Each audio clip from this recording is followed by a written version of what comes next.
केशवं कृष्णदामोदरं रामनारायणं जानकीवल्लभम्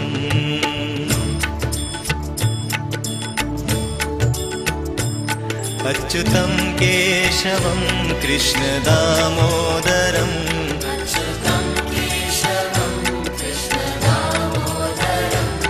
रामनारायणं जानकीवल्लभम्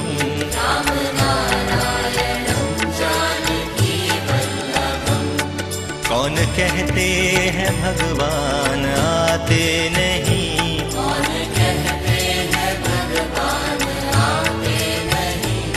तुम मीरा के जैसे बुलाते नहीं,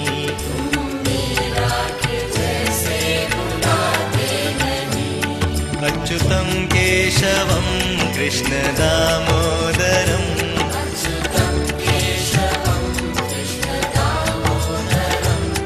रामनारायणं जानकीवल्लभम्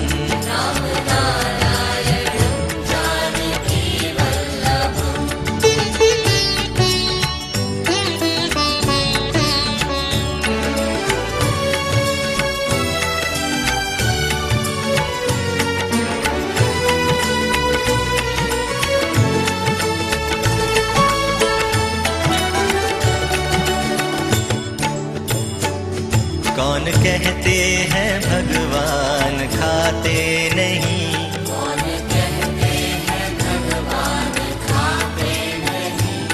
बेर शबरी के जैसे खिलाते नहीं,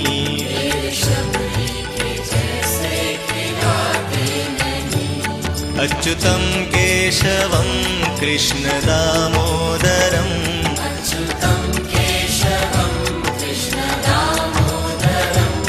रामनारायणं जानकीवल्लभम्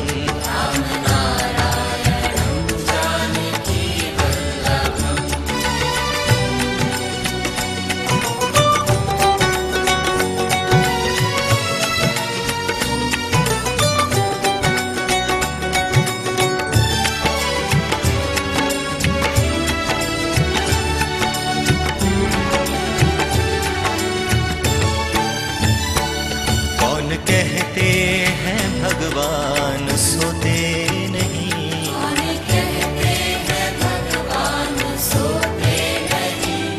माँ यशोदा के जैसे सुलाते नहीं, माँ यशोदा के जैसे सुलाते नहीं, अच्युतं केशवं कृष्णदामोदरं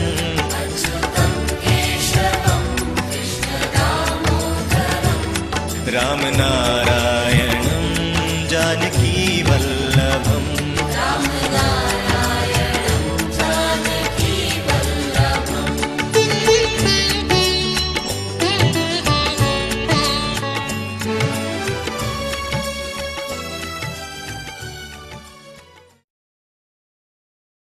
जगतगुरु शंकराचार्य भगवान की,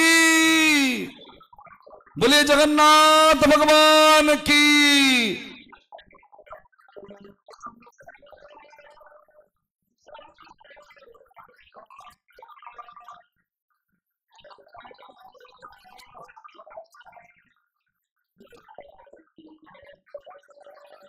वैराग्य साम्राज्य पूजनाभ्याम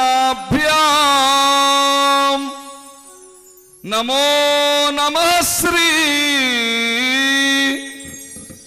गुरुपादुकाभ्याम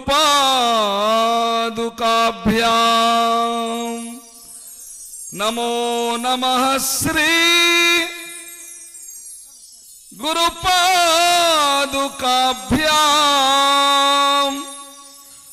नमो नमः श्री गुरुपादुकाभ्याम नीलाचल निवासाय नित्याय परमात्मने बलभद्र सुभद्राभ्याम जगन्नाथाय ते नमः। बोलिए जगन्नाथ भगवान की। अनंत कोटि ब्रह्मांडर नायक विश्व चिंतामणि जगन्नाथ महाप्रभुंकर श्री चरण रे ए सेवकर अनंत कोटि प्रणाम। पूज्यपाद प्रातः स्मरणीय शंकराचार्य भगवान महाभागंकर श्री चरण रे ए सेवकर अनंत कोटि प्रणाम। नम्र निवेदन रखिबी पूज्यपाद अर्चनीय वंदनीय स्वामी जी महाराज स्वामी श्री निर्विकल्पानंद सरस्वती महाभाग सम्माननीय doctor GS Patnaik ji, mister PC Mahanti जी, मिस्टर एमवीवी प्रसाद राव जी, जगन्नाथ भगवानंकर अमृतमय विग्रह सामनारे कार्यक्रम अमृतमय दीप प्रज्वलन करिवे आग्रह करी संत महंत मठाधीश मानंग गहनरे पूज्यपाद स्वामीजी महाराज स्वामी श्री निर्विकल्पानंद सरस्वती महाराज श्री दीप प्रज्वलन करिवे। जय जगन्नाथ।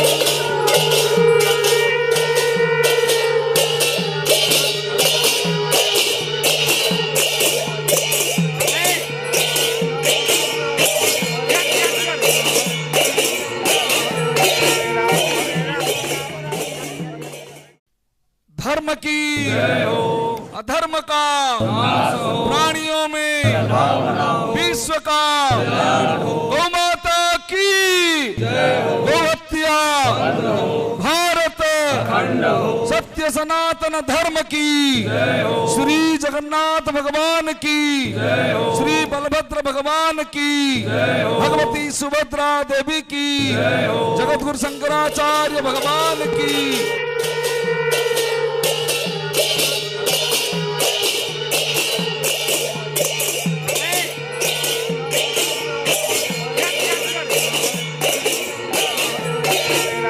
नम्र निवेदन रखिबी आदरणीय मुक्तिकांत दास सप्तम श्रेणी छात्र भगवान शंकराचार्य महाभागंकर श्री चरण रे आज अमृतमय संध्यारे स्वागत प्रति निवेदन रखिब आदरणीय मुक्तिकांत दास जी।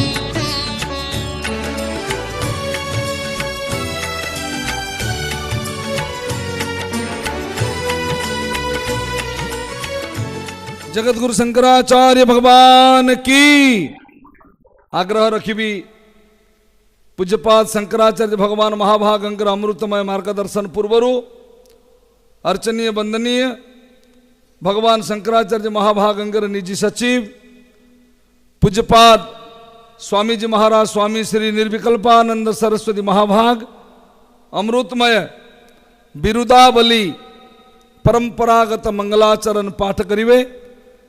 निवेदन पूर्वक समस्त अनुरोध करी सामने कहीं जीवा नहीं दूरभाष यंत्र मोबाइल स्विच ऑफ करवा भगवान शंकराचार्य महाभागंकर दिव्य संदेश सुनिवा। जय जगन्नाथ। शंकराय च महेश्वराय च नमः शिवाय च शिवधराय च नारायण महाविष्णु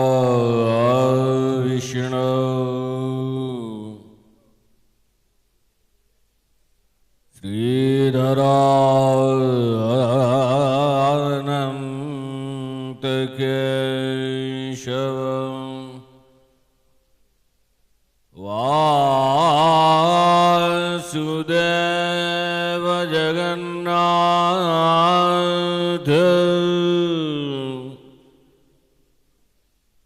ऋषिकेश नमो नमः। त्वय्यात्मनि जगन्नाथ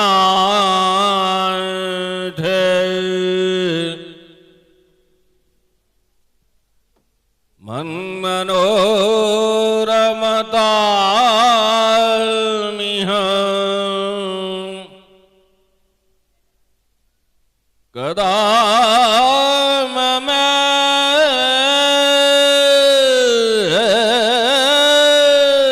दृशं जन्म मानुषं संभविष्यति धृतकमलाङ्कुचमण्डल धृतकुण्डलय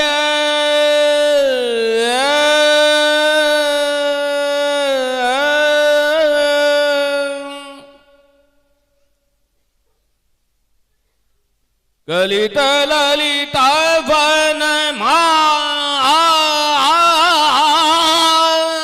वनमाल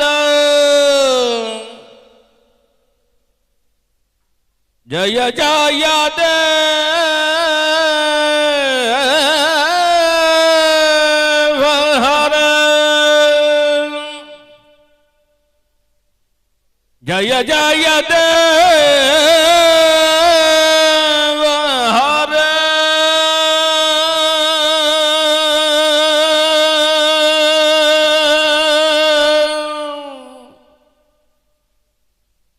जय जय देव हर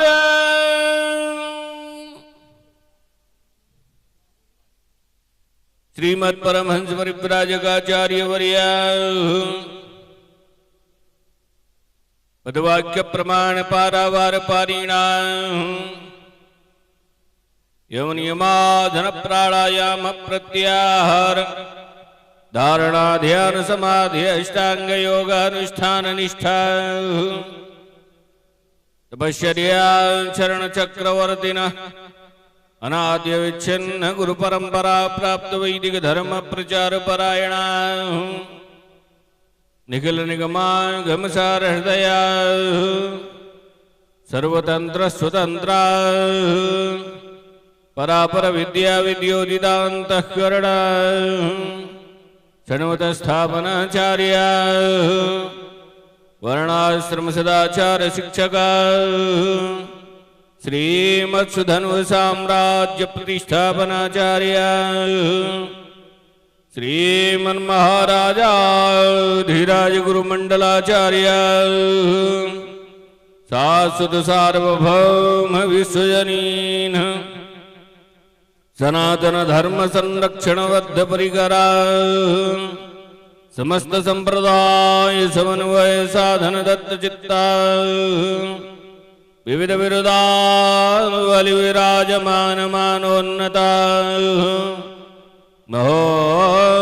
महोदधितीरवासिन श्रीमज्जगन्नाथ विमलाम्बोपासका पूर्वाम्नाय श्री गोवर्धन मठ भोगवर्धन पीठाधीश्वरा श्रीमदराजराजेश्वर श्री शंकराचार्य श्री निरंजन देव तीर्थ स्वामी वर्य चरण कमल भृंगायमाना अनंत श्री विभूषित निश्चलानंद सरस्वती स्वामी वर्य विजयन्ते धर्म की जय हो। अधर्म का प्राणियों में विश्व का गौ माता की गौ हत्या जगत गुरु शंकराचार्य भगवान की धर्म सम्राट श्री स्वामी करपात्री जी महाराज की श्री जगन्नाथ महाप्रभु की श्री सुभद्रा भगवती की श्री बलभद्र महाप्रभु की भारत भारत हर हर महा यत्र यत्र रघुनाथ कीर्तनम तत्र तत्र कृतमस्तकाञ्जलिं वाष्पवारि परिपूर्णलोचनं मारुतिं नमत राक्षसान्तकम्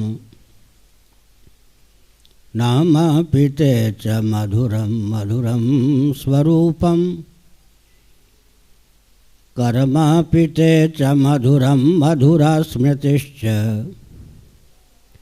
बुद्धिं प्रबोधय प्रभो मधुबोधशक्तिं विद्यां प्रयच्छ परमं परिभावयामि कोमलं कूजयन् वेणुं श्यामलोऽयं कुमारकः वेदवेद्यं परं ब्रह्म भासतां हृदये मम कूजन्तं राम रामेति मधुरं मधुराक्षरम् आरुह्य कविता शाखां वन्दे वाल्मीकिकोकिलं निगमकल्पतरोर्गलितं फलं शुकमुखादमृतद्रवसंयुतं पिबत भागवतं रसमालयं मुहुरहो रसिका भुवि भावुकाः तृणादपि सुनीचेन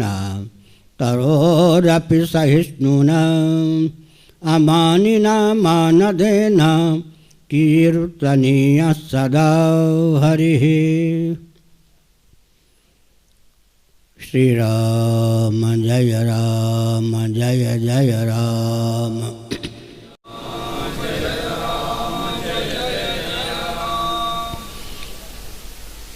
धर्म की अधर्म का नाश हो, प्राणियों में सद्भावना हो, विश्व का कल्याण हो। गौ माता की जय हो, गो हत्या बंद हो, भारत अखंड हो। सर्वभूत हृदय धर्म सम्राट श्री स्वामी करपात्री जी महाराज की, श्री बलभद्र महाप्रभु की, भगवती सुभद्रा देवी की, हर हर महादेव। गोविंद जय जय गोपाल जय जय,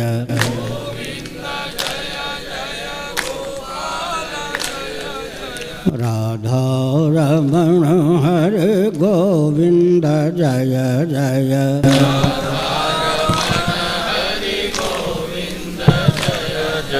श्री कृष्ण गोविंद हरे मुरारे,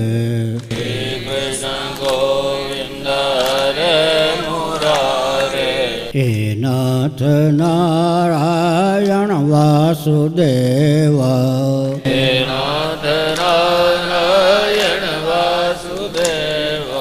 गोविंद जय जय गोपाल जय जय, गोविंद जय जय गोपाल जय जय, राधा रमण हरे गोविंद जय जय, राधा रमण हरि गोविंद जय जय, गोविंद जय जय गोपाल जय जय, गोविंद जय जय गोपाल जय जय, राधा रमण हरे गोविंद जय जय, राधा रमण हरि गोविंद जय जय, गोविंद जय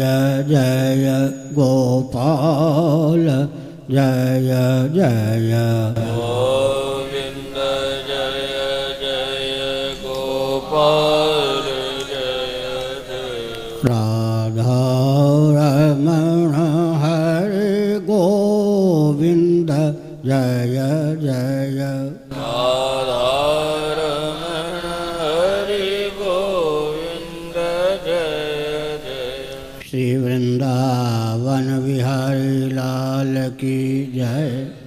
नमो महद्भ्यः शंभो शिव शिव शिव शिव शिव शिव नारायण नारायण नारायण। समुपस्थित समादरणीय संत वृंद, विद्वद वृंद, भक्त वृंद एवं भक्तिमती माताओं,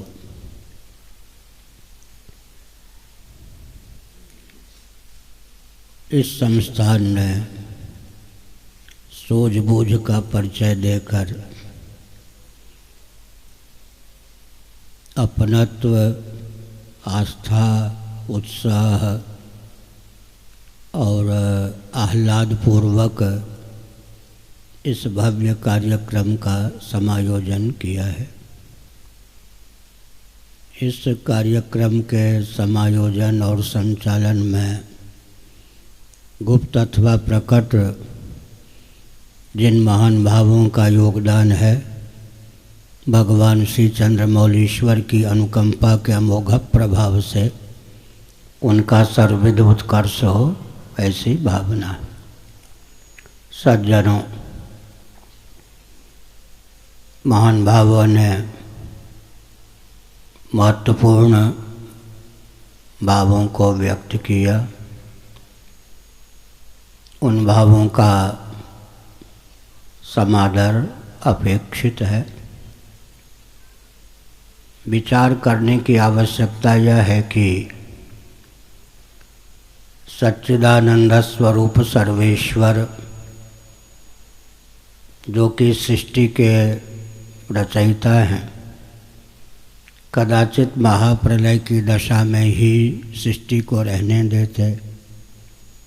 आकाश, वायु, तेज, जल, पृथ्वी से मंडित सृष्टि की संरचना न करते, जीवों को देहेंद्रीय प्राणांतःकरण से युक्त जीवन ही प्रदान न करते, तो किसी भी स्थावर या जंगम प्राणी को किसी प्रकार के ताप की प्राप्ति और व्याप्ति न होती।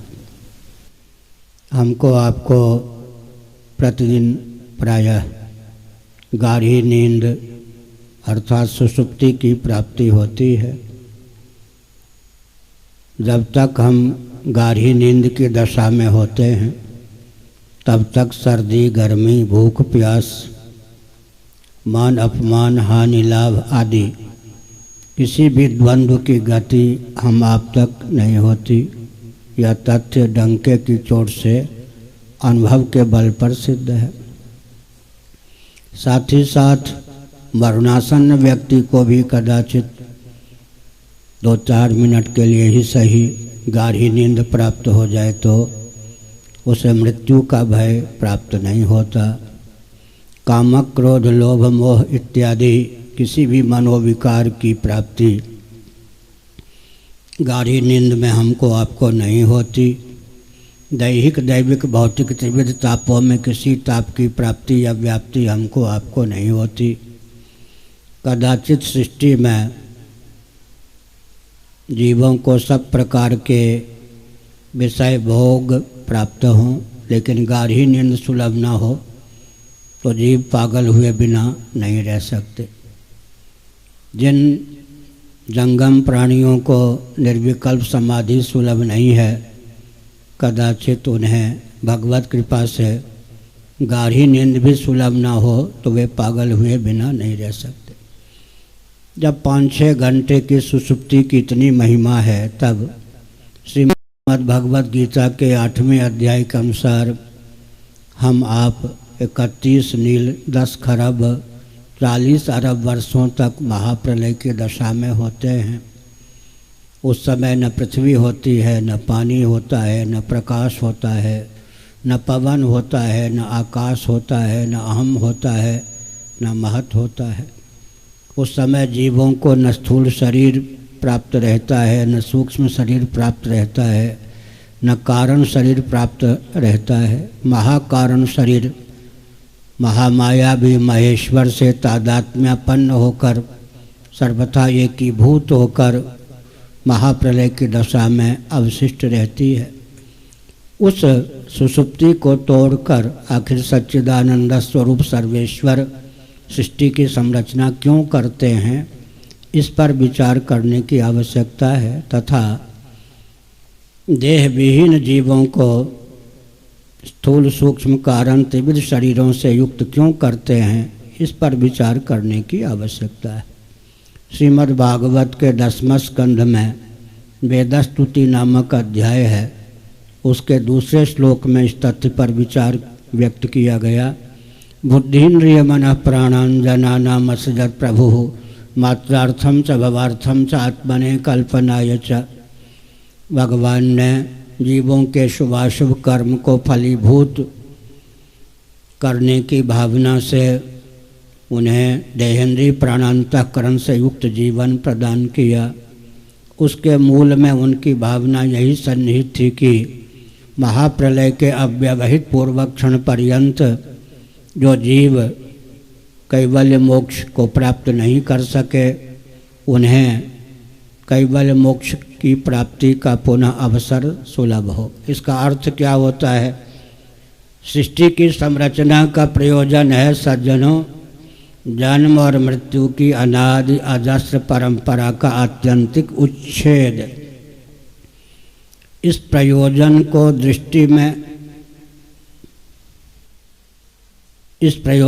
दृष्टि में रखकर जब कोई व्यक्ति अपने जीवन का संचालन करता है, किसी वर्ग या तंत्र का संचालन किया जाता है या पूरे विश्व का संचालन होता है, तब उत्कर्ष की प्राप्ति होती है। आज कठिनाई क्या है? विश्व की संरचना के प्रयोजन का विज्ञान भौतिकवादियों को बिल्कुल नहीं है। इसलिए व्यक्ति के जीवन में अपने जीवन को सार्थक करने का कहीं कोई अभियान भी परिलक्षित नहीं होता और विकास के नाम पर जितने प्रकल्प क्रियान्वित होते हैं, उन प्रकल्पों के माध्यम से विनाश का तांडव नृत्य परिलक्षित होता है। मैं वैज्ञानिक धरातल पर कुछ तथ्यों को समय की सीमा में उद्भाषित करूं, यह उचित है। आखिर स्थावर प्राणियों की प्रवृत्ति निवृत्ति का नियामक कौन है, इस पर विचार करें। हर व्यक्ति के बस की बात नहीं कि तरुलता गुल्म आदि जो स्थावर प्राणी हैं उनकी प्रवृत्ति और निवृत्ति का अंकन कर ले। समाधिनिष्ठ ऋतंभरा प्रज्ञा प्राप्त मनीषी ही स्थावर प्राणियों की प्रवृत्ति और निवृत्ति का अंकन यथार्थ रूप में कर सकते हैं। चींटी चिड़िए आदि जितने जंगम प्राणी हैं, उनकी प्रवृत्ति निवृत्ति का मूल कारण क्या है, इसका अंकन भी हर व्यक्ति नहीं कर पाते। लेकिन प्रत्येक मनुष्य के पास अपना जीवन तो साथ है, जागृत है, स्वप्न है, सुषुप्ति है। अपने जीवन का अंकन करें, प्रामाणिक रीति से निरीक्षण परीक्षण करें कि हमारी प्रवृत्ति हो या निवृत्ति, उसका आखिर नियामक कौन है। इस पर गंभीरता पूर्वक विचार करेंगे तो तथ्य सिद्ध होगा कि मृत्यु का भय प्राप्त और व्याप्त है। अमृतत्व की भावना जीवन में सन्निहित है। अमीबा सबसे सूक्ष्म जीवाणु, उसको भी छेड़िए तो मौत के चपेट से मुक्त होने का प्रयास करता है।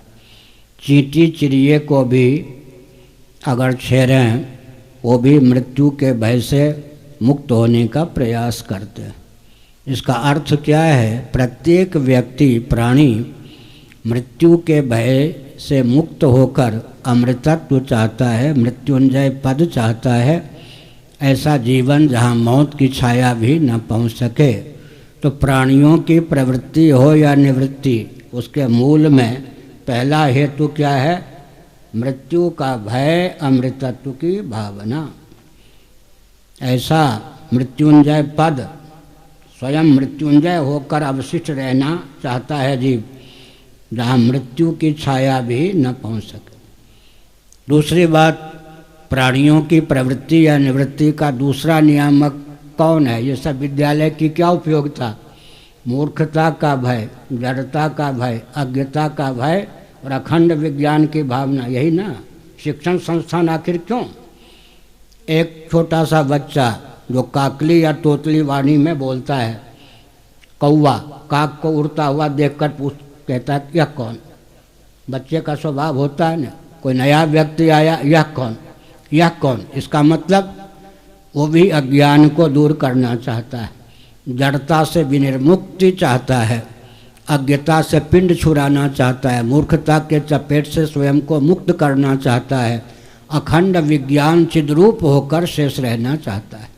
इसी प्रकार अगर हम अपनी प्रवृत्ति या निवृत्ति का अंकन करें तो दैहिक दैविक भौतिक त्रिविध तापों का भय है और अखंड आनंद की भावना है। इसका अर्थ क्या हुआ? मृत्यु, मूर्खता और दुख के चपेट से हम विनिर्मुक्त होना चाहते हैं, स्वयं सदरूप चिदरूप आनंद स्वरूप होकर अवशिष्ट रहना चाहते हैं। इसका अर्थ हुआ कि हमारी चाह का वास्तविक विषय सच्चिदानंद तत्व है।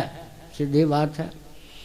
इसमें कोई हिंदू अहिंदू, स्त्री पुरुष, जड़ चेतन की विभाजक रेखा नहीं है।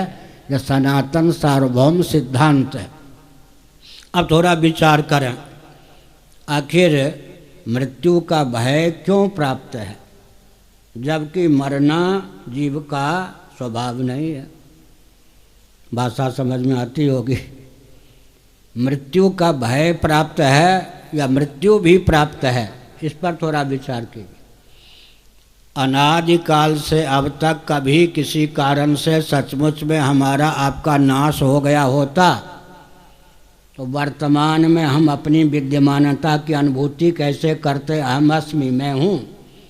वर्तमान में जो हम अपनी विद्यमानता की अनुभूति करते हैं, अहम अस्मि, मैं हूँ, यह अनुभूति डंके की चोट से इस तथ्य को सिद्ध करती है कि अनादिकाल से अब तक हमारा आपका नाश नहीं हुआ।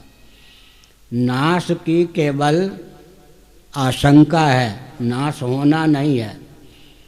अगर मौत नाम की कोई देवी, मृत्यु नाम की कोई देवी मूर्तिमती होकर हमारे सामने उपस्थित हो, उसके भी हम दृष्टा होंगे, साक्षी होंगे।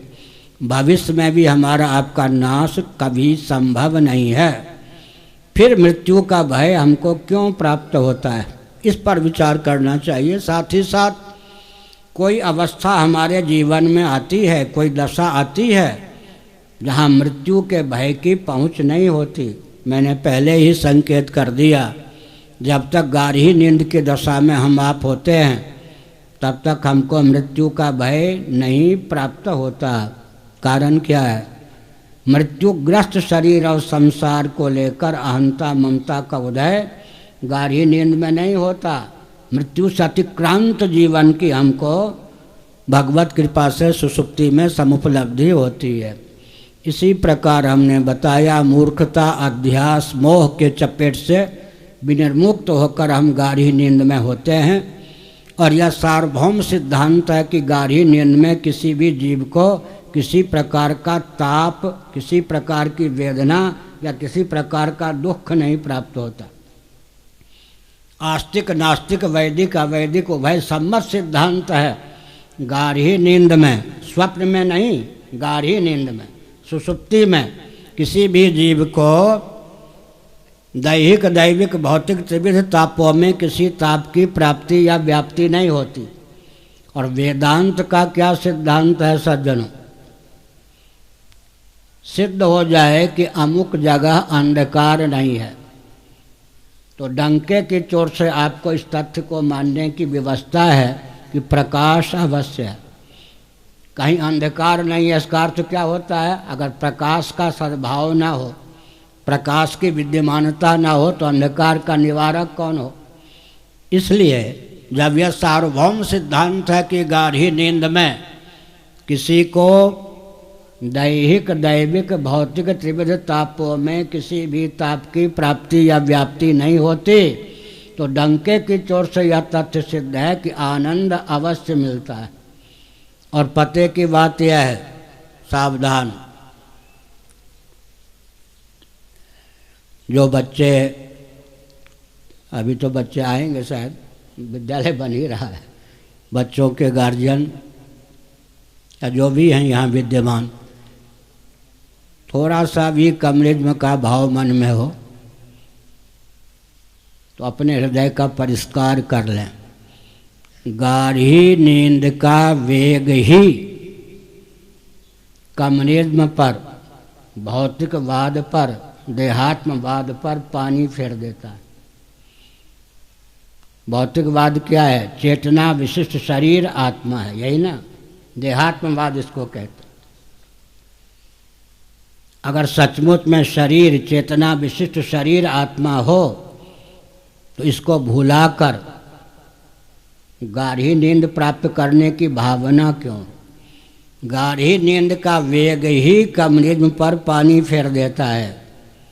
अगर सचमुच में चेतना विशिष्ट शरीर ही आत्मा हो तो व्यक्ति उस आत्मा को, चेतना विशिष्ट शरीर को भुलाकर गाढ़ी नींद क्यों चाहे?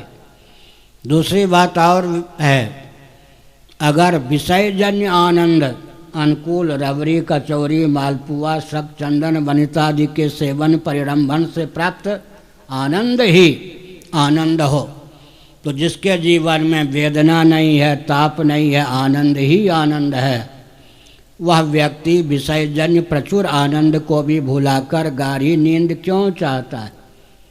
यही तो भौतिकवाद है। विषयजन्य आनंद ही आनंद है, चेतना विशिष्ट शरीर ही आत्मा है।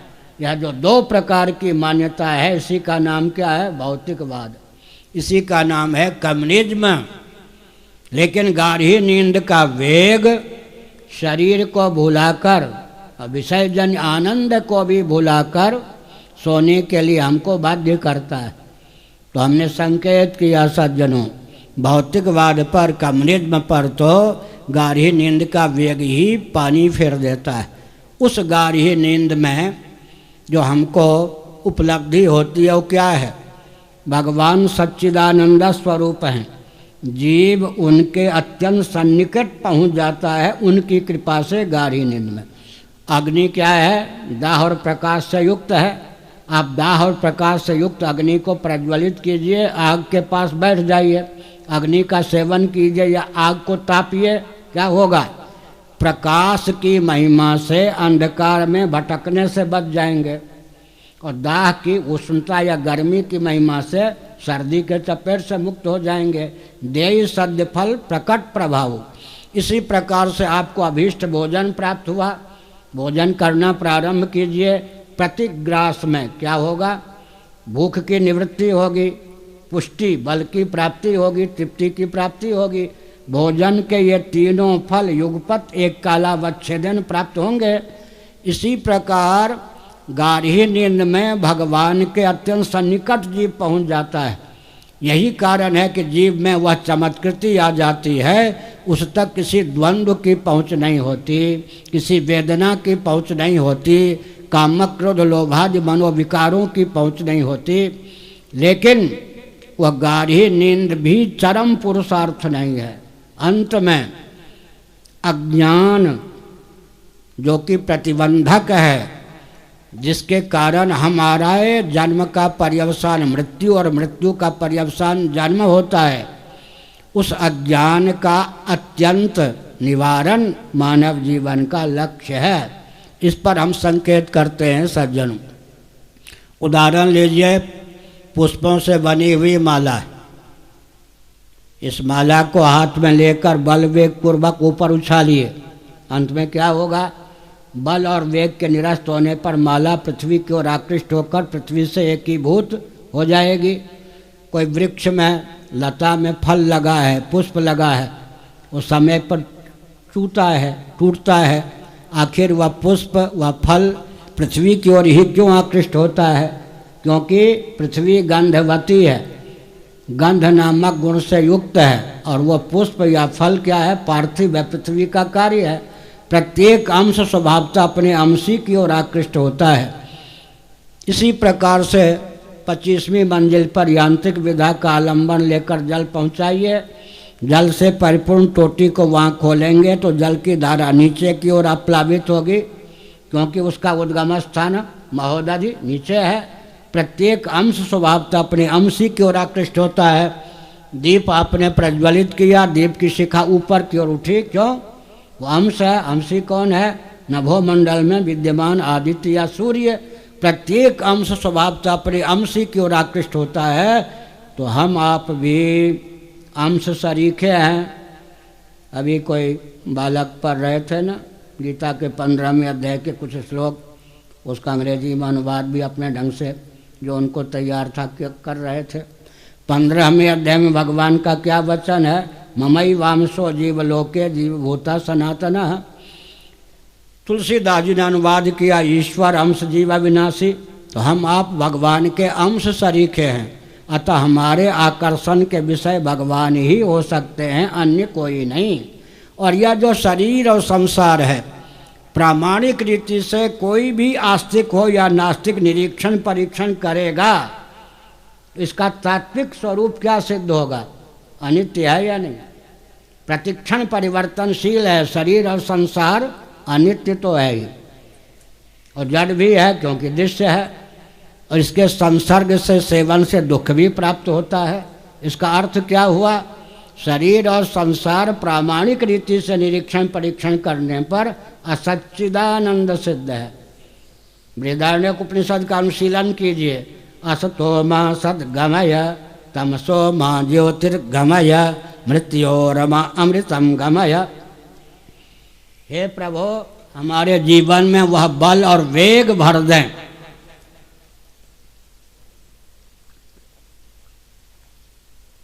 हे प्रभु, मेरे जीवन में वह बल और वेग भर दीजिए जो कुछ असत है, अनित्य है, परिवर्तनशील है, उससे पिंड छुड़ाकर नित्य सदरूप होकर शेष रह सकूं।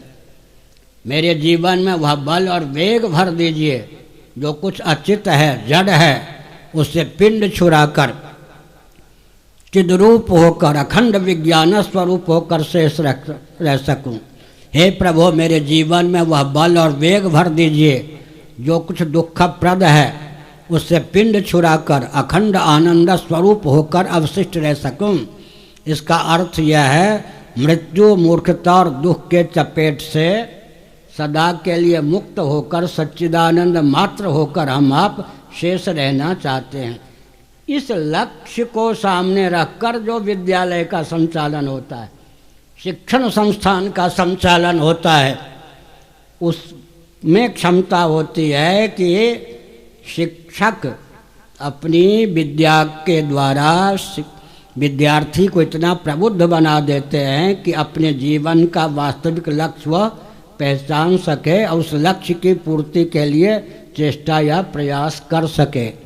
आजकल विकास के नाम पर, मुझे कहने में संकोच नहीं है, विकास के नाम पर शिक्षण संस्थानों में दिशाहीनता की पराकाष्ठा है। पूरे विश्व में कृषि, भोजन, जल संसाधन, वस्त्र, आवास, शिक्षा, स्वास्थ्य, यातायात, उत्सव, त्योहार, रक्षा, सेवा, न्याय, विवाह आदि के जितने प्रकल्प हैं वो शरीर को आत्मा मान करके, इसलिए पूरा विश्व दिशाहीन है। ऐसी स्थिति में जो वेद सम्मत विज्ञान है उसको महत्व देने पर पूरे विश्व का सचमुच में उत्कर्ष हो सकता है और व्यक्ति के जीवन का उत्कर्ष हो सकता है। कहा है ना, मातृदेवो भव, पितृदेवो भव, आचार्य देवो भव। यह कहाँ का वचन है? तैत्रीय उपनिषद का दीक्षांत भाषण है कुलपति का। एक स्नातक जब विद्या प्राप्त करके घर जाने को होता है तब आचार्य क्या उपदेश देते हैं उसका वर्णन है। मातृदेवो भव, पितृदेवो भव, आचार्य देवो भव। तो हमने सज्जनों संकेत किया, भाषा आप अंग्रेजी को अपनाइए, लेकिन थोड़ा यह भी ध्यान रखिए, कल उड़िया, हिंदी और संस्कृत सिखाने के लिए अंग्रेज न आ जाएं आपके पास। हमको लग ऐसा ही रहा है, क्योंकि वो लोग जिस ढंग से हिंदी को अपना रहे हैं, संस्कृत को अपना रहे हैं, और हम जिस ढंग से कुतूहलवश अपनी मातृभाषा को, राष्ट्रभाषा को और सब भाषाओं की जननी संस्कृत को त्याग रहे हैं, ऐसा लगता है कि कल संस्कृत और हिंदी का ज्ञान भी अंग्रेज़ों से आपके बेटे पोते को कहीं सीखना न पड़े। इसलिए अपनी दिव्यता की रक्षा करते हुए एक कला के रूप में एक भाषा का भी विज्ञान प्राप्त कीजिए, उसका विरोध नहीं है, लेकिन केवल अंग्रेजी के व्यामोह में पढ़कर अगर हम वैदिक विज्ञान से स्वयं को सुदूर करते हैं तो लाभ तो होगा या नहीं होगा हम नहीं कह सकते, हानि बहुत होगी, हो रही है। इसलिए हमने संकेत किया इस संस्थान को हम चाहते हैं कि सुव्यवस्थित ढंग से यहाँ के संचालक महोदय ले जाएं, जो भी हों संचालक, आप जैसे जो भी हों। इसके पीछे कारण क्या है सज्जनों? बुरा न माने, America, Britain, Germany, Japan, France को पता है आधुनिक विज्ञान 500 वर्ष में जहाँ पहुँचा सकता है विश्व को, अपना उत्कर्ष दिखा सकता है विज्ञान, उससे भी अत्यंत उत्कर्ष का विज्ञान आज भी सनातनियों के मस्तिष्क में सन्निहित है। बल्कि मुझे कहने में संकोच नहीं है, वेद विहीन विज्ञान के कारण पूरा विश्व दिशाहीन हो चुका है। आजकल के अर्थशास्त्रियों को अर्थ की परिभाषा नहीं मालूम, बिल्कुल नहीं मालूम है। मैं डंके की चोट से कहता हूँ, विश्व बैंक ने भी मुझसे यही प्रश्न किया था, आर्थिक विपन्नता को लेकर तीसरा विश्व युद्ध संभावित है, और तीसरा विश्व युद्ध आर्थिक विपन्नता को लेकर ना हो, वैदिक वाङ्मय में उसकी स्वस्थ विधा क्या है? महाभारत आदि में लिखा है, दरिद्रता के जितने स्रोत वहाँ पर बताए गए महाभारत आदि में, मुझे कष्ट होता है कि पूरा विश्व उन्हीं को समृद्धि का स्रोत मान रहा है। फिर से सुनिए, महाभारत आदि में दरिद्रता के जितने स्रोत बताए गए, आयाम बताए गए, आज पूरा विश्व उन्हीं को समृद्धि का स्रोत मान रहा है। इसलिए रामलीला मैदान दिल्ली में जब बुश महोदय अमेरिका के राष्ट्रपति थे, मैंने कहा था अमेरिका सावधान हो, आर्थिक विपन्नता का ग्रास होने वाला हो गया।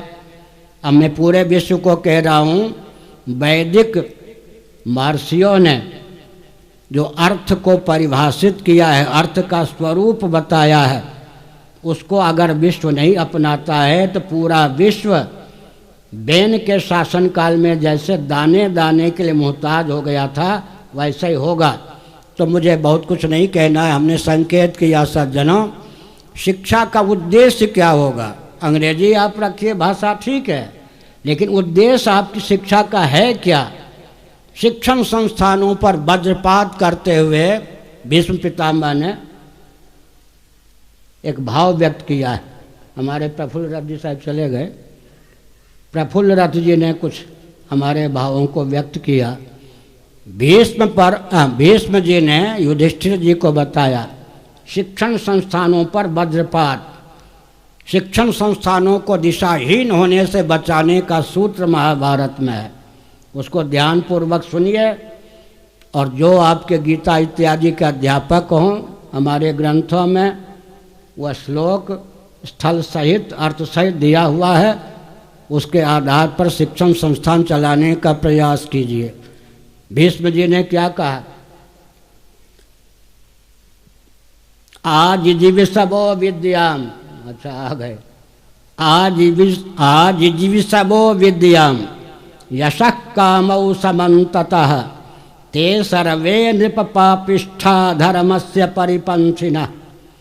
शिक्षण संस्थानों को दिशाहीन होने से बचाने के लिए महाभारत का यह श्लोक स्थल निर्देश सहित अर्थ सहित ध्यान में रखना चाहिए, जो शिक्षण संस्थान का संचालन करते हैं।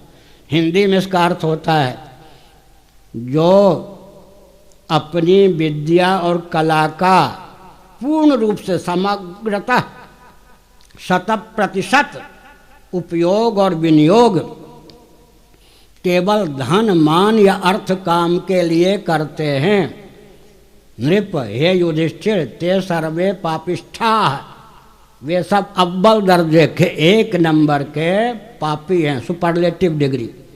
ते सर्वे नृप पापिष्ठा धर्मस्य परिपंथिना, और धर्मद्रोही हैं।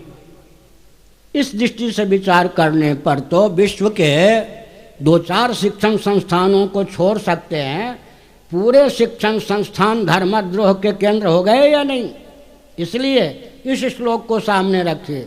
आज जीव सबो विद्याम यशः कामौ समन्ततः ते सर्वे निप पापिष्ठा धर्मस्य परिपंथिनः। प्रश्न क्या उठता है? हम अपनी विद्या का कला का 32 प्रकार की विद्या होती है। शुक्र नीति का अध्ययन कीजिए। विद्या के हजारों प्रभेद हैं, उन सब प्रभेदों को 32 में समाहित किया गया। शुक्र नीति विद्या के 32 प्रभेद हैं। वाणी की प्रधानता से विद्या होती है, और मूक व्यक्ति भी जीविका संपादन के लिए वस्तु की संरचना करे, उसका नाम कला है। वाक की प्रधानता से विद्या है। तो हमने संकेत किया 32 प्रकार की विद्या और 64 प्रकार की कला। शुक्र नीति में सबका वर्णन है। 64 प्रकार की कला और 32 प्रकार की विद्या। प्राचीन ऋषिकुल गुरुकुल में 32 प्रकार की विद्या का 64 प्रकार की कला का अध्ययन कराया जाता था। अगर कोई व्यक्ति अपनी शिक्षा का, कला का, विद्या का उपयोग और विनियोग केवल धन मान के लिए करता है, अर्थ काम के लिए करता है, तब तो 1 नंबर का पापी सिद्ध होता है।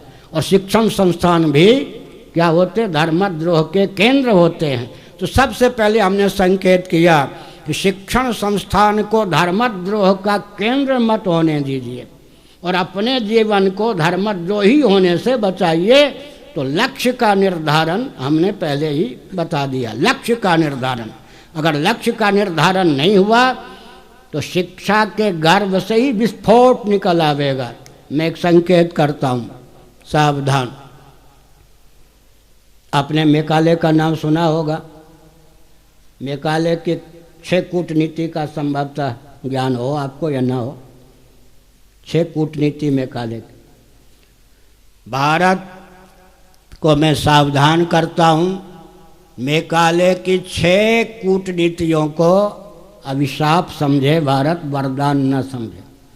अभी हो क्या रहा है? मेकाले की कूटनीति को अभिशाप न समझकर हम वरदान समझ रहे हैं। और भारत के अपकर्ष का मुख्य कारण यह है, 6 कूटनीति में 3 का नाम ले रहा हूँ मैं अभी।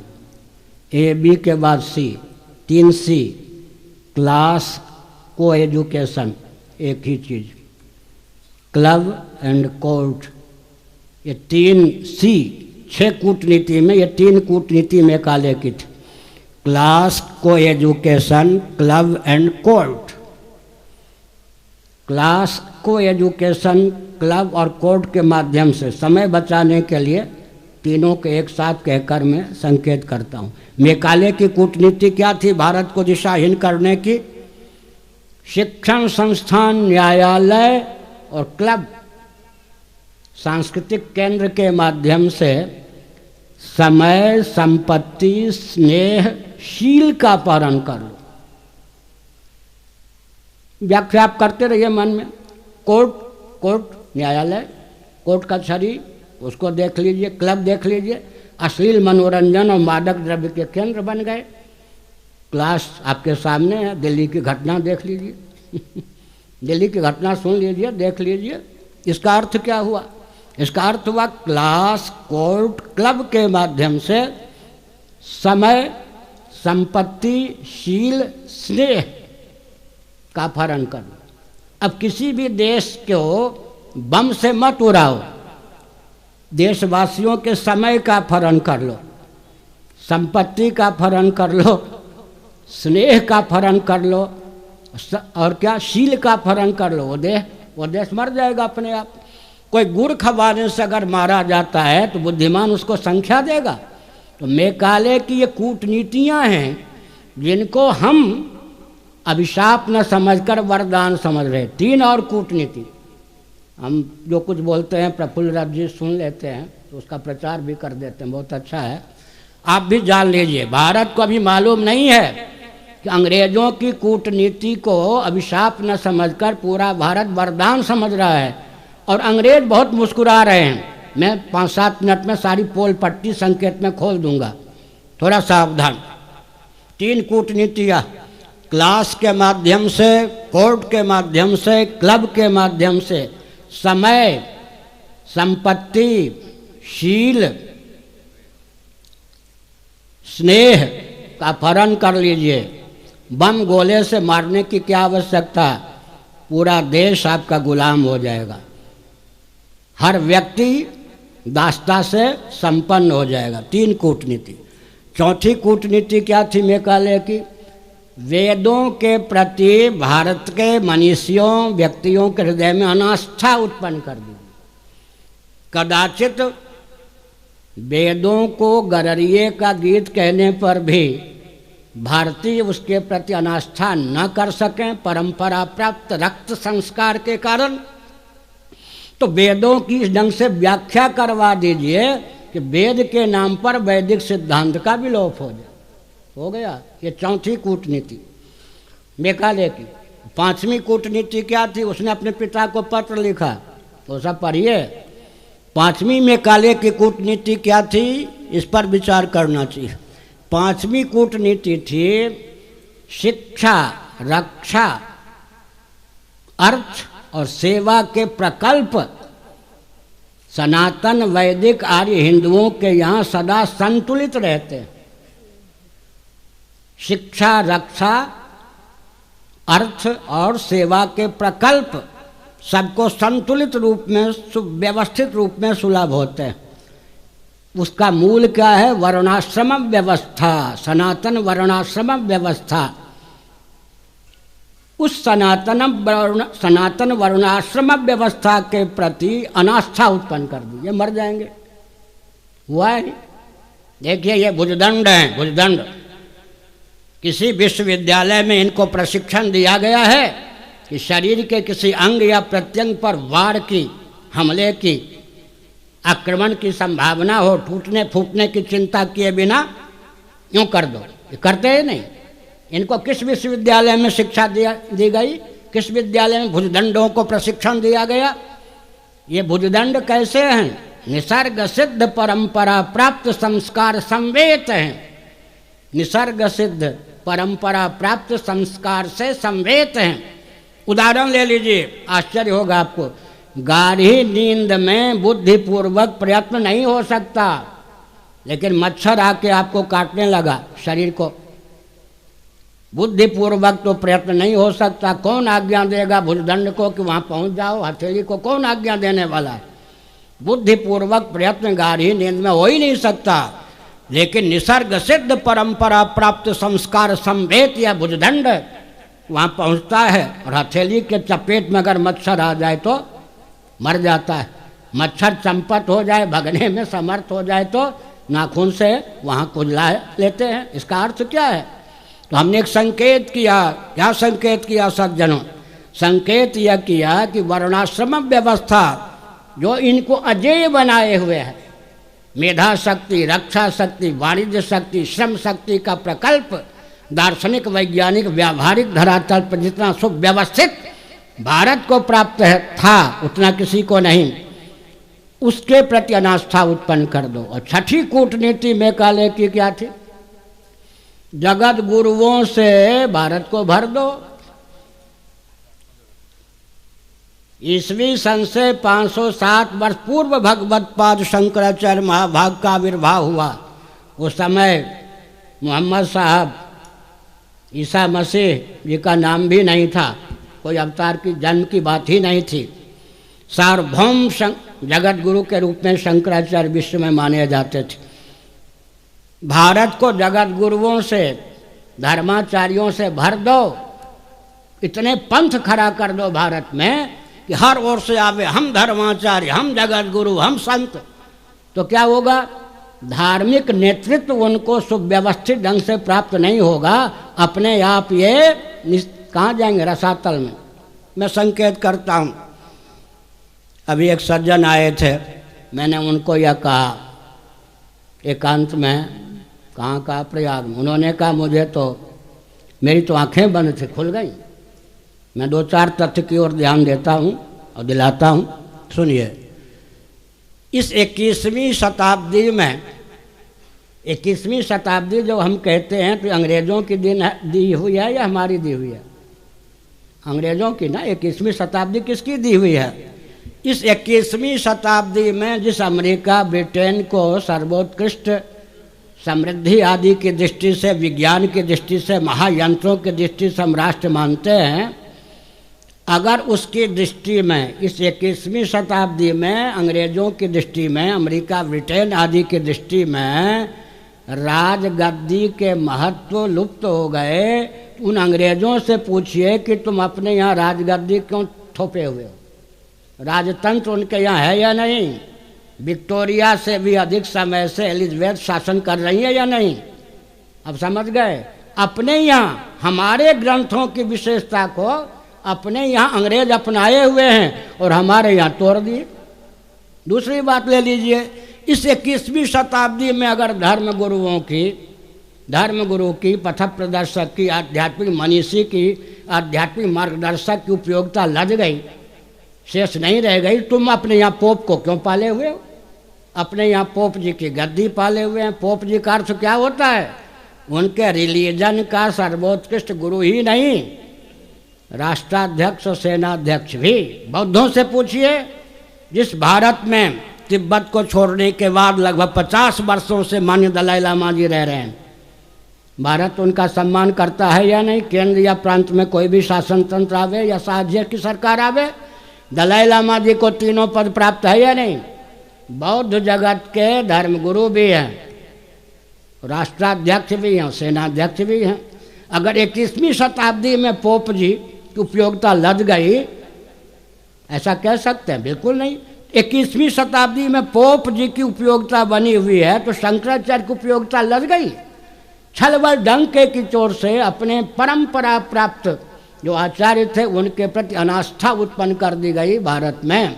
इसलिए सज्जनों, हमने संकेत किया, आप खूब प्रशिक्षण दीजिए, शिक्षित बनाइए, योग्य बनाइए, ठीक है, जहाँ तक उड़ान भरना चाहें दीजिए, लेकिन थोड़ा ध्यान रखिए उनकी कूटनीति को, उनके द्वारा प्राप्त अभिशाप को कहीं वरदान न समझें, यह आवश्यक है। और जितने प्रकल्प विश्व में हैं, मैंने संकेत कर दिया, वो सब कम्युनिज्म को लेकर हैं, देह को आत्मा मान करके हैं। और अगर आप देह को आत्मा मानते हैं तो श्राद्ध में आपकी आस्था रह जाएगी क्या? तर्पण में आस्था रह जाएगी क्या? यज्ञ में आपकी आस्था रह जाएगी क्या? तो शिक्षित व्यक्ति कहीं कम्युनिज्म के चपेट में आकर के देहात्मवादी ना हो जाए, इसकी संभावना अधिक है। इस पर थोड़ा विचार कीजिए और वेद विज्ञान के महत्व को समझिए। फिर मैं संकेत करता हूँ, कम से कम एक विभाग बनाइए, एक विभाग विद्यालय में बनाइए जिसमें वैदिक वाङ्मय पर अनुसंधान हो।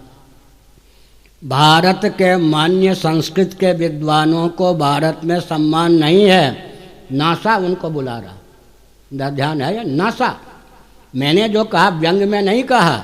कल कर्मकांड और उपासना कांड और संस्कृत, उड़िया, हिंदी की शिक्षा देने अंग्रेज आएंगे, ये संभावना इसलिए है। नासा हमारे महत्व को जानता है। मैं 1-2 उदाहरण देता हूँ। क्यों जी? अंतरिक्ष जो है वो अंग्रेजी को पहचानता है या किस भाषा? संस्कृत। समुद्र जो है वो तारीख को पहचानते या तिथि को? ज्वार भाटे जो आते हैं पूर्णिमा आदि तिथि के अनुसार आते। मधुमक्खियों के यहाँ उनकी जाति बिरादरी के व्यक्ति जब मार दिए जाते हैं तब जो शोक सभा होती है वो 13वें दिन होती है, वो तिथि को पहचानती हैं मधुमक्खियाँ या तारीख को? बिल्कुल तिथि को पहचानती हैं। अंतरिक्ष विज्ञान तिथि के हिसाब से अंतरिक्ष यान अगर तिथि के हिसाब से भेजे जाएं सफल रहते हैं, नहीं तो असफल हो जाते हैं। पृथ्वी किस भाषा को जानती है, पृथ्वी किस सिद्धांत के आधार पर बनी है, और पृथ्वी का संचालन किस सिद्धांत के आधार पर होता है। जल किस भाषा को समझता है, जल का संचालन किस सिद्धांत के आधार पर होता है, जल का निर्माण किस सिद्धांत के आधार पर हुआ है, और कौन सा ऐसा विज्ञान है कि जब जल एक दिन विलीन हो जाएगा। यही तेज की बात, यही वायु की बात, यही आकाश की बात।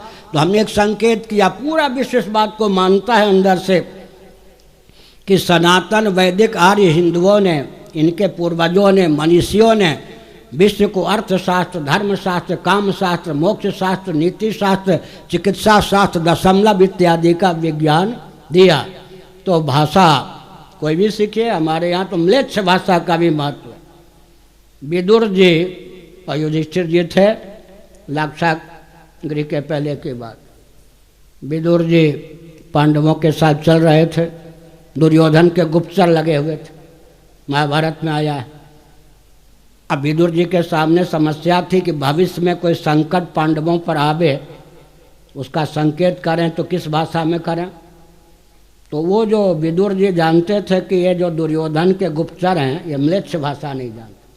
युधिष्ठिर जी म्लेच्छ भाषा जानते हैं, तो युधिष्ठिर जी को म्लेच्छ भाषा में जागरूक किया, सावधान किया किन्होंने, विदुर जी ने। अगर म्लेच्छ भाषा वहाँ नहीं जानते विदुर जी और युधिष्ठिर जी, तो दुर्योधन के गुप्तचर क्या करते, वो संस्कृत में बोलते तो, क्षेत्रीय भाषा में बोलते तो दुर्योधन को जाकर रिपोर्ट दे देते। इसी प्रकार से सीता भीता भविष्यति।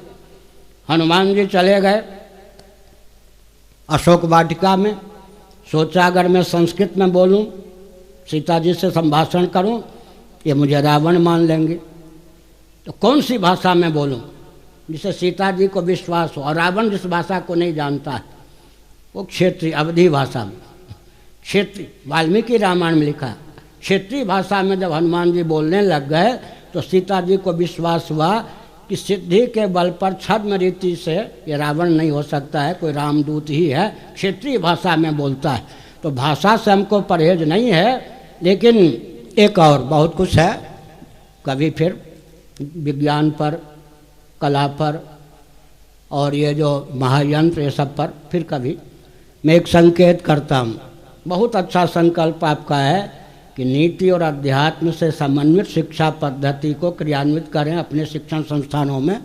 बहुत अच्छा उद्देश्य है, उस उद्देश्य का मैं स्वागत करता हूँ। लेकिन एक बात मैं आप लोगों की ओर दृष्टि इसलिए देता हूँ कि विद्यालय का संचालन तो आप करेंगे।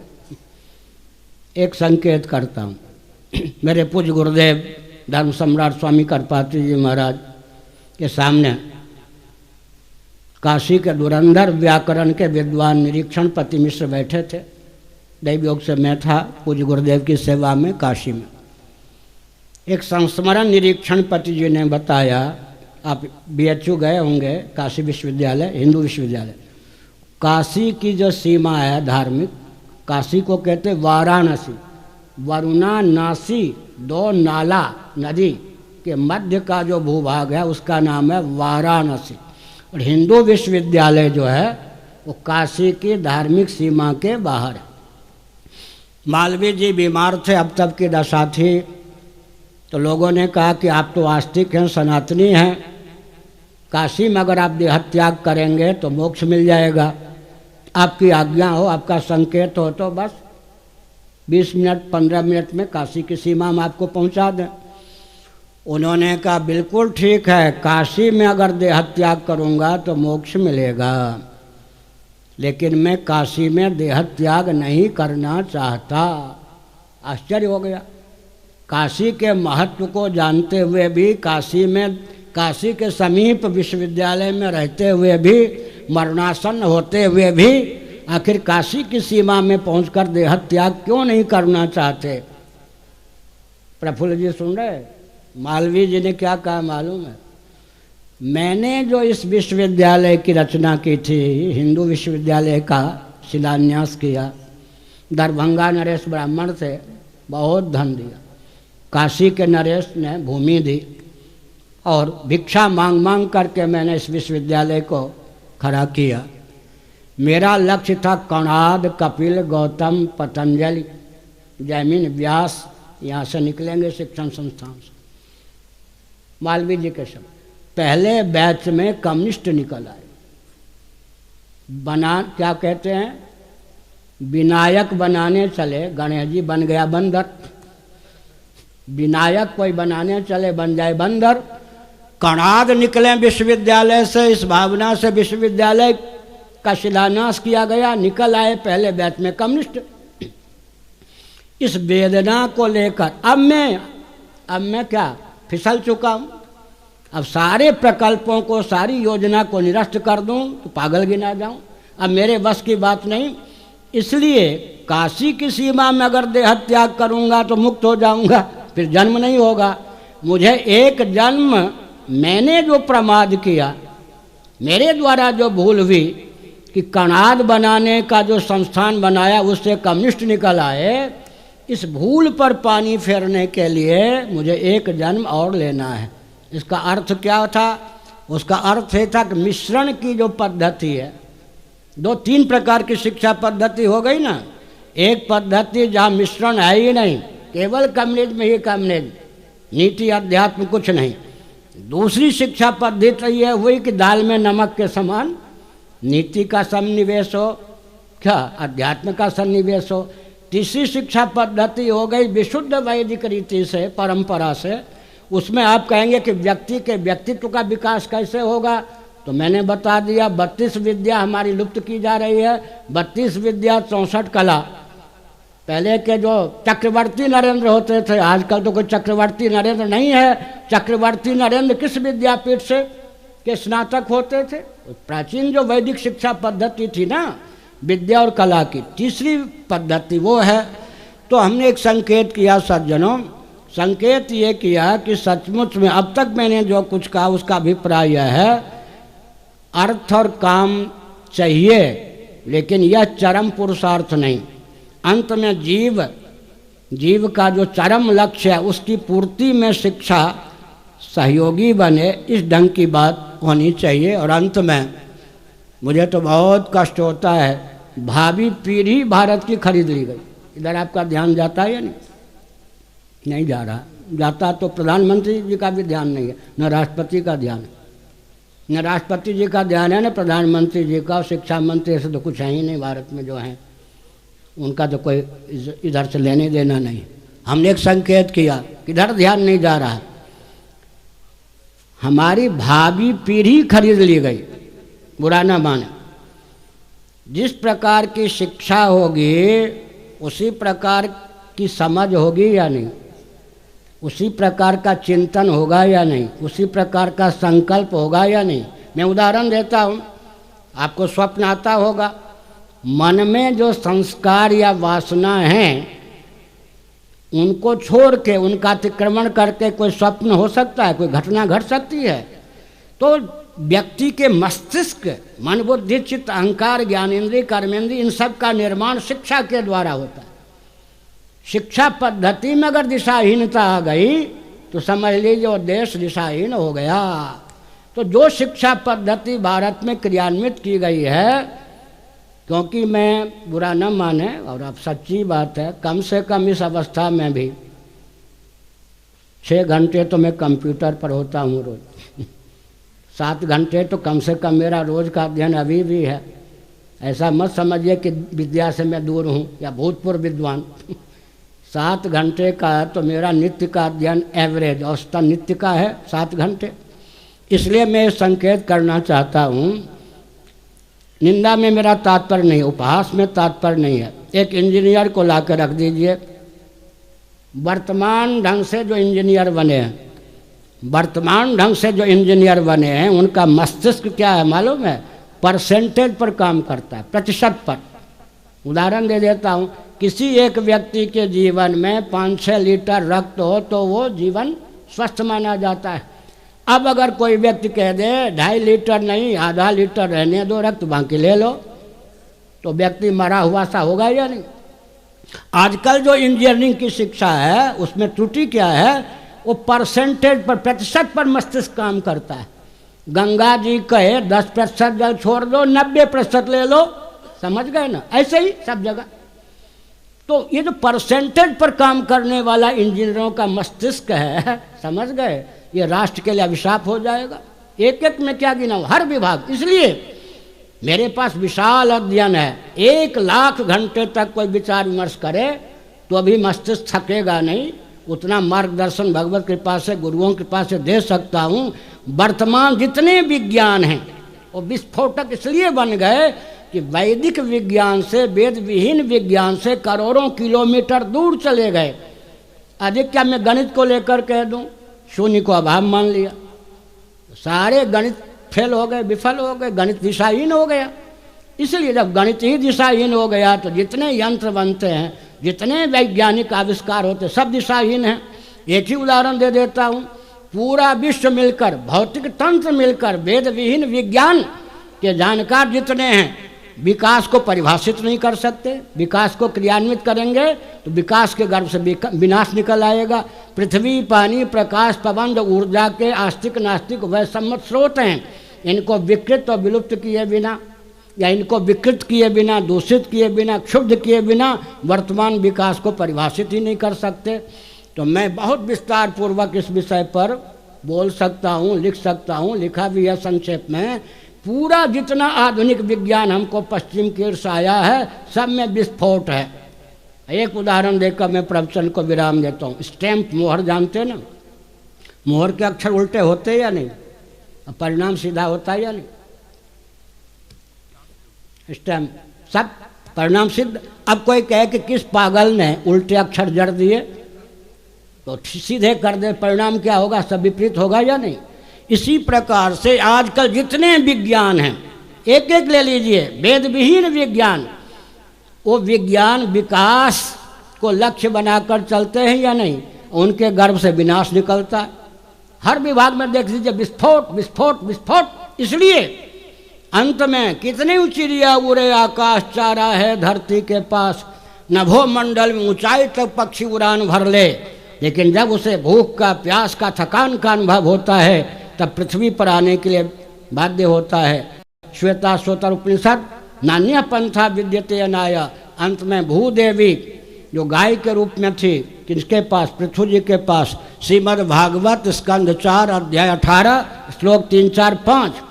पृथ्वी जी को कहा भूदेवी ने, पृथ्वी ने गाय का रूप धारण करके, राजन वैदिक महर्षियों के द्वारा चिर परीक्षित और प्रयुक्त जितने उपाय हैं, उन उपायों का त्याग करके, उन उपायों की तिलांजलि देकर भौतिक उत्कर्ष भी संभव नहीं है। पारलौकिक उत्कर्ष और मोक्ष की गाथा तो दूसरी है। शिक्षा चलाइए, विद्यालय खूब खोलिए, कम से कम एक विभाग ऐसा बन सके तो रखिए जिसमें वैदिक विज्ञान पर अनुसंधान का कार्य हो, और अपने देश की मेधा शक्ति का उपयोग कीजिए। भारत की मेधा शक्ति, रक्षा शक्ति, वाणिज्य शक्ति, श्रम शक्ति पूरे विश्व को उद्दीप्त किए हुए है, लेकिन भारत में वो क्षमता नहीं है कि अपनी 4 शक्तियों का उपयोग अपने देश के उत्कर्ष में भी कर सके। तो आपका जो शिक्षण संस्थान है, एक विभाग यह रखे कि वैदिक विज्ञान, अब तो तुलनात्मक, जैसे एक और है विकास की परिभाषा उन्होंने दी। अब वैदिक वांग्मय में विकास की परिभाषा क्या सन्निहित है, उसको ढूंढिए। अर्थ की परिभाषा उन्होंने दी, वैदिक विज्ञान के आधार पर अर्थ की परिभाषा क्या हो सकती है। राजनीति की परिभाषा उन्होंने दी, उनकी राजनीति के गर्भ से तो विस्फोट पूरे विश्व में हो ही रहा है।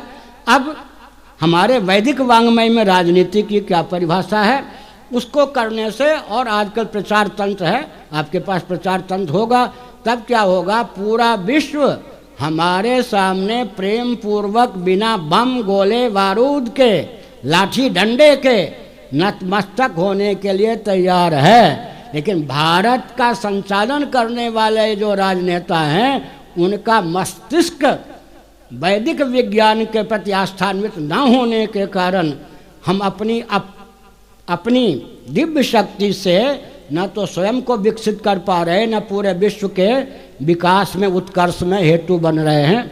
तो बहुत अच्छा हुआ, और जो कुछ कहा गया निंदा की दृष्टि से तो नहीं, निंदा करनी होती तो मारता ही क्यों।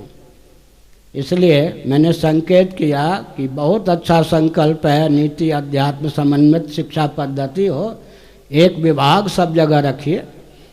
वैदिक विज्ञान, वेद सम्मत विज्ञान 2500 निकालिए, फिजिक्स केमिस्ट्री। हमारे पास तो फिजिक्स के विद्वान जो अणु विभाग के हैं, कुंवर सिंह, कहाँ, इंदौर हैं, उत्तराखंड के, वो आते हैं 5-5, 7-7 घंटे बैठे इंदौर में मेरे पास, 5-7 दिनों में 7 घंटे बैठे। उन्होंने कहा फिजिक्स जहाँ हमको पहुँचाता है भौतिक विज्ञान, वैदिक वांग्मय में आप लोगों के पास वैदिक वांग्मय की दृष्टि से इतना विज्ञान है कि 10 साल हम लोग शिक्षा ले सकते हैं। ऐसे ही भौतिक, रसायन शास्त्र, केमिस्ट्री, गणित है, मैथमेटिक्स, इन सब को लेकर के जितना बन सके धीरे धीरे वेद सम्मत विज्ञान पर अनुसंधान कराइए, तो अपने आप पूरा विश्व आपके प्रति लट्टू हो जाएगा। और यह शिक्षा पद्धति चलाइए। और थोड़ा चीन की ओर भी ध्यान दीजिए। मालूम है चीन की ओर अपनी लिपि छोड़ रहे क्या चीन वाले, जबकि उनकी लिपि बहुत परिष्कृत नहीं है, फूल वूल जैसे है। अब व्यापार हो या कुछ भी हो, चीन अपनी भाषा छोड़ रहा है? नहीं छोड़ रहा, नहीं छोड़ रहा। एक गणित के मूर्धन विद्वान पारसनाथ पांडे नाम है, इलाहाबाद विश्वविद्यालय के, उनको गणित के सेमिनार में यूरोप में बुलाया गया 1-2 वर्ष पहले, अभी अब बताया था उन्होंने। हवाई जहाज से पहुँच तो गए, अब कोई लेने नहीं आया। अब अंग्रेजी में बोलें कि उस विश्वविद्यालय में मुझे बुलाया गया है, कोई समझे नहीं। यूरोप की बात, ऐसे भाग जाए वैसे भाग जाए। अब थक करके वो एक पेड़ के नीचे बैठ गए। एक व्यक्ति को यहाँ बुलाया, उसको अंग्रेजी में कहा, वो अंग्रेजी वो भी नहीं जानता था, लेकिन जो विश्वविद्यालय का नाम लिया उससे वो समझ गया कि शायद वहाँ जाना चाहता। वो चुपचाप भागया और फिर किसी व्यक्ति को पकड़ लाया, वहाँ वो गए गणित के सेमिनार में। उन्होंने कहा 2-3 व्यक्ति अंग्रेजी में शुद्ध ढंग से गणित पर बोल सके यूरोप में, बाकी वो सब अपनी मातृभाषा को कभी नहीं छोड़ते हैं। तो आप अंग्रेजी के विद्वान हो, उसमें कोई आपत्ति नहीं, लेकिन मैंने संकेत किया कि अभी विश्व में जितने विज्ञान हैं उनको सैकड़ों वर्षों तक दिशा देने की क्षमता वैदिक विज्ञान में है। उस वैदिक विज्ञान के प्रति आस्थान्वित अपने विद्यार्थियों को अवश्य कीजिए। बुरा न मानो, होली है। दक्षिण भारत में समझे एक व्यक्ति, एक अंग्रेज महिला, दक्षिण भारत की बात है, डॉक्टर गोविंदानंद जी हमको बता रहे, बार बार कहें मैडम मैडम मैडम कि वो प्रसन्न हो जाएगी। उसने कहा एक्यूज में, क्षमा करें, मैडम का अर्थ आप नहीं जानते, हमारे यहाँ गाली, समझ गए? हाँ, तो ये गाली है। मैडम मैडम मैडम आप कह रहे हैं, आप समझते हैं मैं प्रसन्न हो रही हूँ, हमारे यहाँ ये गाली समझ गए ना? तो हमने क्या संकेत किया, हमारे विवेकानंद जी बोले तो अंग्रेजी में, लेकिन बहनों कह दिया, माताओं कह दिया, लट्टू हो गया यानी अंग्रेजों का समय। इसलिए भाषा के माध्यम से सही अपनी संस्कृति को मत छोड़िए। हर हर महादेव। जगतगुरु शंकराचार्य भगवान की। अच्युतं केशवं कृष्ण दामोदरं राम नारायणं जानकी वल्लभम्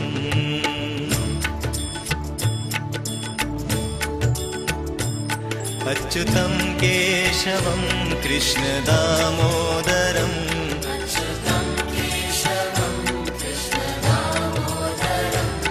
राम नारायणं जानकी वल्लभम्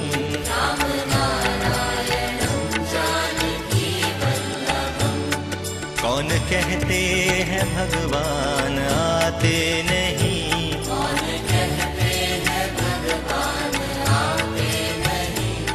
तुम मीरा के जैसे बुलाते नहीं,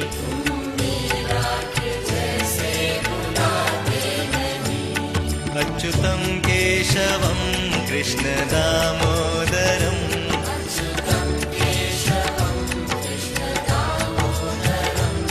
राम नारायण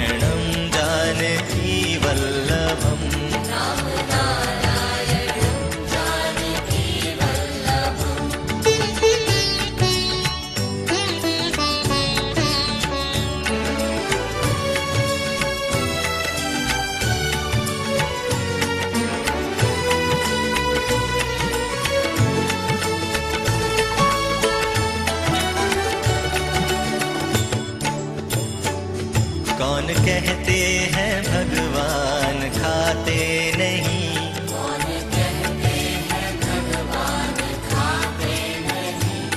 फिर शबरी के जैसे खिलाते नहीं,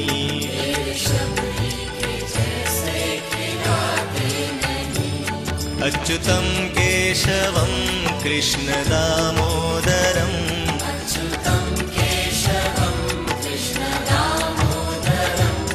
राम नारायणं जानकी